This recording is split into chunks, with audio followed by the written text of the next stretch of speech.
What if instead of voting for popular votes, we don't vote at all for the president? People who want to become a president get into an arena, and the last one out alive comes the president.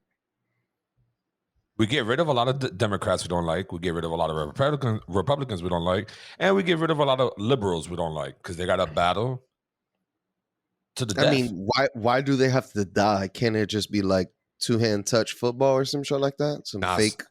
We got to sell. We're a capitalist country. We got to make money here. We got to sell these things, right? This is what we got to do. This is what America's built on: fucking greed and money.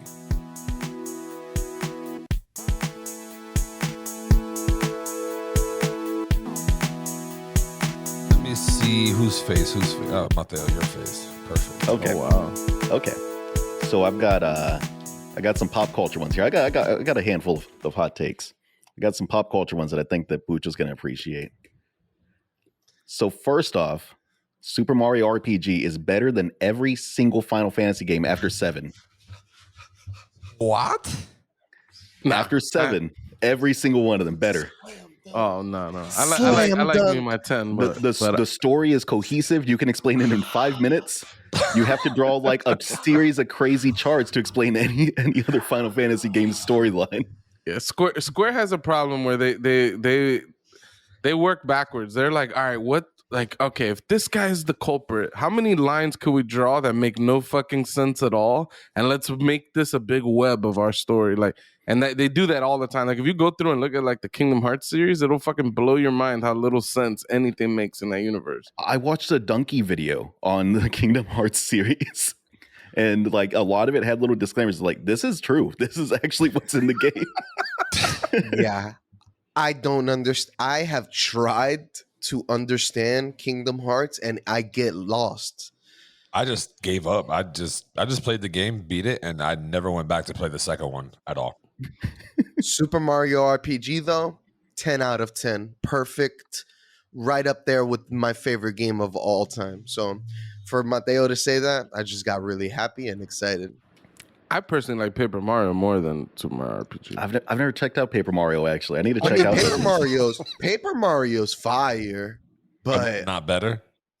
Not better. No, They're both Super better. Mario RPG is so much more charming that no. Paper Mario on the N64, immaculate. Paper Mario in the GameCube, the 1,000-Year Door, even better. I would order them 1,000-Year Door, N64 Paper Mario, and then Super Mario RPG, personally. And then you start putting those Game Boy Advance games in there, like Superstar Saga or Bowser's Inside Story. They're like Mario RPG is the worst of the RPG Marios, and that's not saying it's bad. That's not saying it's bad at all. It's just all those games are really fucking good. I'm not saying it's bad. I'm saying if you rank how good they all are, I think it goes to the bottom because they're all good. I don't think I haven't played any of the other Mario RPG games. I need to check out all these. See what I did there, Doughboy? Mario Rabbids too. Oh, like no, Mario that is the Rabbids. worst. That is trash. Yeah. That is fucking trash. Trash. Those full of bad. You That's got bad taste in a lot of things in life. That's that XCOM love that he has. Yeah. Oh, I love XCOM. XCOM 1, XCOM 2. X-Dick. How about that? That shit is trash. Right here. X-Cock. That shit is disgusting. What's your other hot take? That shit was wild. Yeah, Mateo said Here. he got some rapid fire hot takes. Here, I got another one for to see what y'all think about this. Tactics is better than Final Fantasy VII. Oh my God. This guy's insane. Tactics has a better story. It's so much more interesting. I don't play that. I didn't never play that game. In Mateo's defense, I was so bored of Tactics, I never beat it. All right, so I can't truly critique the story. Okay, It is a lot more grind. Yeah, we'll give you that. There's a lot more grinding required in that fucking game. that was the part that pissed me off about that game. Was I was enjoying it up till I couldn't win battles anymore, and I realized, oh, I just need to go back to these other areas where I fought battles and just keep redoing them until I get stronger, which isn't really different than other RPGs. It just, those fights take so long in Tactics that it just feels like a major grind. You know, there's a trick with that. You kill everything on the stage except for one thing. You critically wound them, so they just run away from you. And then you just sit there and you make all your guys do their little charge thing, and it gives them experience and like job points. And you just sit on one stage for like an hour and just grind away some experience and job points. It does didn't know take away that. a little bit from the game. I have to give that a try. That is but- pretty cool. So yeah, the actual serious one though, I think that we should get rid of the electoral college. I think that we should just be a true democracy. You vote, it counts. Done. Who wins? Who has the most? Yeah, I actually agree. I fucking the electoral college doesn't make any fucking sense to me. Mhm. It kind of the only thing that's neat to me is to know where the racists live in my state. That's pretty cool. I'm gonna avoid these red areas over here. We got some blue over here, and I'll stick to the blue areas, and I'll stay away from racists. Like a Pokemon fucking map. They go, oh, this is all where the gym leaders are at. Let's stay away from. So what part of the electoral college, I guess, do you dispute? Like, because there's the piece of it that's like this group of representatives that cast some number of votes, and there's this idea of like, if the president's a demagogue and those things, which we all saw failed because they still voted for Trump anyways, but they're supposed to make decisions that are like best for America or whatever. Like there's that aspect. There's the aspect of like how many electoral votes each state gets, which is probably the piece that most people get pissed off about. Because like a little ass state like I forget which states, but there's some states that only got like Nebraska, I think only got like 3 electoral votes. And well, I say only, but in relation to their population, that's more than say like California that has like, I don't know, like 60 or 50 something or something like that. But Yeah. Ultimately the people in Nebraska individually have a stronger voter. Their voting power is stronger than like other places with larger populations. Yeah, I guess my question is like, what part of this is the whole thing, the whole package, or? I think it's all has like its own individual issues.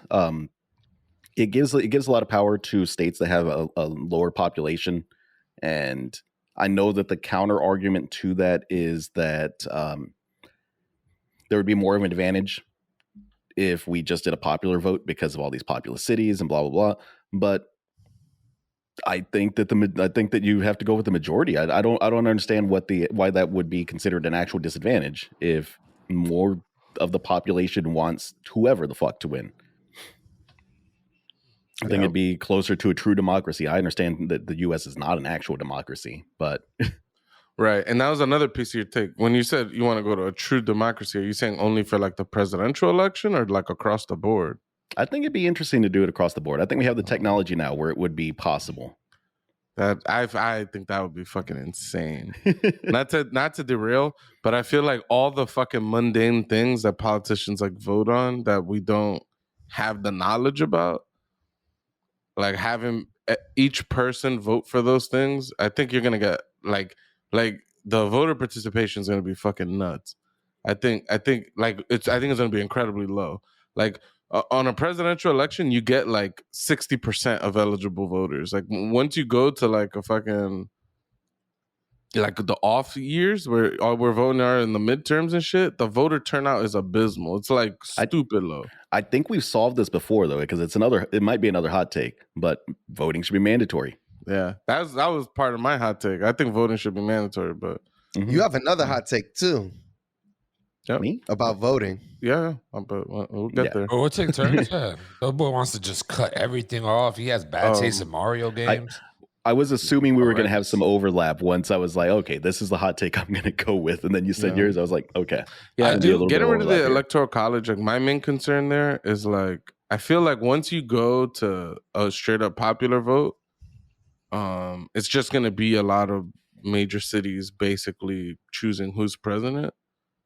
And I think you might end up getting some like disenfranchisement where like all these little states or all the little people are gonna feel like they now. I mean, yeah, they're gonna have less say now, right? But I think they're gonna feel that harder. Like, basically, you're gonna have like 9 elections in a row go blue, and I think you're gonna have some crazy fucking like what's the word, like backlash. Yeah, like a backlash. Like I think retaliation. like how separate people are. Jesus Christ, my words aren't coming to me. But you're gonna get like these crazy views of what we're dealing with right now. But I feel like that's gonna fester a lot, and until you get these crazy movements of like conservatives thinking some off the wall shit, and maybe that wins for a little while, then it's gonna go the other way where like the liberals are also with some off the wall. Like I wonder like how much disenfranchisement and like how much radicalization is going to occur during that period where one side isn't winning. But I would honestly be surprised if we didn't see a third political party pop up if we went to a true democracy and went to like a every vote counts kind of system with mandatory voting. I'd be very surprised if there weren't like a lot of third party, like new political parties that popped up, like Moderates of America or something like that, and just shit like that. Like the Moderates of America. Tony, you were raising your hand. What were you gonna say? I was gonna say it's gonna probably not derail it, but another chaotic fucking resolution probably. If we get rid of the electoral votes,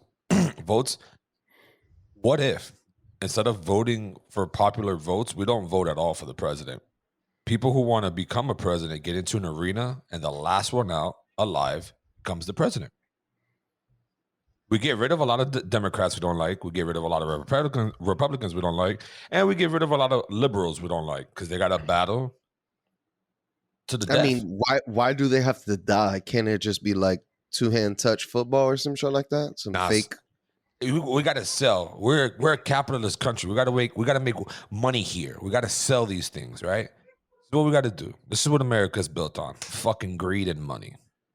You know, I'm not opposed to this just because I think that the amount of like ego and like self-entitlement that you have to feel like I should be the president of this country, it might make you kind of a weirdo, kind of a shitty person. I think that those kind of people kind of go towards that goal. Man, just think about it. You know, you're doing a lot of good here. In an alternate universe, this would be the best way to pick a president. They just drop by combat. They would just drop him into that Oklahoma wildland zoo. Whoever makes it out alive first, they just drop him in the center of the fucking Oklahoma. Whoever gets out of Oklahoma first wins. Joe Biden will win, dude. You didn't see that little fucking jog? You didn't see that jog? That jog was on point. He could jog for hours like that. Like he'll never stop. Like he's on this. Imagine Donald Trump trying to hit that jog. He'll have to get a couple triple bypass surgeries on the way out. Like he ain't making it. There'd be a lot of people not making it. Poor Joe. Yeah. I heard he can't control his butthole. He'd be shitting all over the place. Dude, that's every president though. These presidents that we vote are like all 60-plus-year-old men. Mm-hmm. Like they're all wearing diapers. I'm curious where you get your information from, though. Where do you get these strange facts? I bet you Zach Fox said it and do it. I heard specifically that in 9/11 last month when he was over there doing the speech, he changed his outfit 3 times. It's because he shit himself 3 times at the 9/11 shit. That's what I heard. Maybe he's just doing it like one of those pop divas where they just do multiple outfit changes throughout the show. I don't know. Maybe somebody that's the word around New York. All right, that's all I'm saying. Okay, it's like an urban legend. Like, yep. Any more hot takes, Mateo? Let's see. Star Wars is better than Star Trek all day. That's a fact. Yeah. That's not even controversial. I heard nobody likes William Shatner. Everybody says that he's a fucking dickhead. George Takei, I don't know if that guy's an asshole too, but he definitely shitted on William Shatner recently. Yeah, Shatner's supposed to be an asshole. That's what I've heard. Will Whedon has a story about like Shatner being kind of a shitty person to him. Damn. Yeah. But everybody loves George Takei or whatever the fuck his name is. Everybody loves that guy. I don't know what you're talking about. When he was a child too, like Will Shatner was a dick to him when they were like filming what is that? Enterprise? Next Generation, I think, right? Shatner wasn't on Next Generation. Was he like part of the executive producers or something like that? I think so. I think it's when Will Whedon was like filming that show. Like I forget what exactly it was. Yeah. It's a solid story though. I got one more fun fact. Michael Myers' mask is a William Shatner face. Yep, turned inside out, right? Yeah, something like that, or painted white or some shit. Yeah, yeah. That's a William Shatner mask. So Seinfeld and Friends are overrated. Both of those shows suck. Oh Not Seinfeld, but no, Friends. no, 100% you're- Seinfeld. I just went back and started and like tried watching Seinfeld again. It's not a great show, You man. can't start on season 1. What do you mean you went back and started watching? Season 1 sucks. Season 1 is pretty Did terrible. season 1 suck compared Yeah, to the season other 1 ones? sucked. They were in that other apartment, the one nobody recognizes, the first apartment. You got fucking Elaine and fucking Jerry are dating. That's also fucking weird. It ain't right. When they move into the other building, Kramer lives in that building. Like Kramer ain't even in season. You're bugging. Me and Lisa went back and watched Seinfeld. We watched like 6 seasons of this shit. This was just last year during the pandemic. Or we're still in the pandemic, but when the pandemic started, this shit is awesome. You're crazy. Friends, I don't like Friends. Friends feels like a Seinfeld knockoff, and it's just not good. And that's another hot tip. People are gonna be pissed. I think you're tripping saying Seinfeld's bad. I'm gonna have to go back. I'm gonna have to move past season 1 and see if it gets any better because season 1 is garbage. Yeah, it is. I'll stand by that one. I heard that. How'd you like Curb Your Enthusiasm? I never saw it. Oh my god, it's the best. I love this show. I've seen it's memes. just Larry David living all the crazy situations that they were concocting on Seinfeld, but it feels more real because it's Larry David living in Hollywood as Larry David, you know? That's awesome. Or in LA, whatever the fuck. But it's hilarious. Yeah, I need to watch Curb Your Enthusiasm. It's on HBO, right? Yeah. Yeah, they stopped making the show for a couple seasons and then they made 2 seasons. Like they restarted the show again. It was awesome.